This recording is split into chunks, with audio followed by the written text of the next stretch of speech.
Est-ce que vous avez rencontré des blocages au niveau du pape même? Je parle de Robinson Tsipa. Comment ça s'est passé quand vous êtes approché de lui?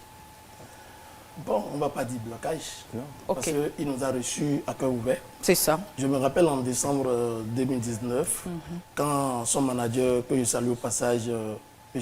Christian Chibozo, OZ Productions, qui a organisé ce grand spectacle de l'autre côté de Vaudier, juste au niveau de la pharmacie. Il y avait plein de monde, c'est pas même était là. Et quand on a fini le concert, il dit, ben, Djabi Lolé, Mikla et bien bien. Okay. Parce que, excusez-moi, le pape Robinson Tsipa ne reçoit pas comme ça. Après le concert, lui-même, il a constaté un truc, il dit, mais attention, j'ai des gars derrière moi comme ça. Et il disait à Jean-Louis Azé, notre doyen, laissez les gars, ils n'ont qu'à rentrer parce que je dois discuter avec eux. C'est ça. On est rentré, il nous a bien reçus. Il a dit qu'il adhère, ce qu'on est en train de faire, et qu'il aime bien ce qu'on est en train de faire, de continuer. Et il nous a vraiment encouragés. Après, on a voulu lui rendre hommage. C'est ça. On a voulu lui rendre hommage, et on est rentré en studio. Il est bien vrai, on ne l'avait pas averti. Vous n'avez pas eu son aval? Non, on n'avait pas eu son aval, puisqu'on voudrait lui faire une surprise. Okay. Parce que de son vivant, il va falloir qu'on fasse quelque chose pour l'honorer.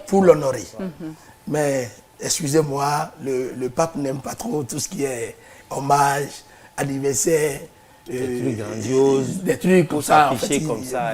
Il n'aime pas. Donc, quand il a eu vent de ça, il dit, les gars, c'est bien, mais attendez, quand je vais réfléchir, je vais vous revenir. Puisqu'on a fait un truc. Ça fait combien d'années? Bon, ça fait pratiquement 3 ans qu'on a fait ce truc. Et l'album est à quel niveau? Non, c'est pas un album, c'est un single. C'est un single. C'est un single et c'est des mix. D'accord. Donc vous ne l'avez jamais sorti en fait? Non, c'est là. C'est là, on n'a pas sorti. Il faudrait qu'il donne son aval. Il va falloir qu'il donne son aval, puisqu'on était au Bubidra pour aller enregistrer le son en son nom. Mais le Bubidra nous a dit qu'il faudrait qu'il lui-même y passe.